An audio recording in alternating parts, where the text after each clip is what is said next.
Welcome to Guide Guru. We hope this video helps. You start by opening Discord and deciding how you will add sounds. You can use the mobile soundboard for stage/voice channels or a bot for more control.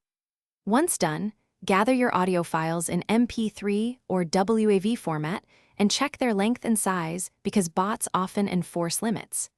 Make sure you have permission to manage messages or add bots on the server. Otherwise, you cannot upload or configure. This step gets the essentials ready, so you can move directly into integration and setup. Now you install or configure the SoundBot.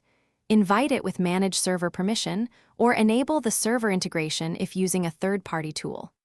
Once invited, upload audio via the bot dashboard or a designated upload channel, naming files clearly so triggers are simple.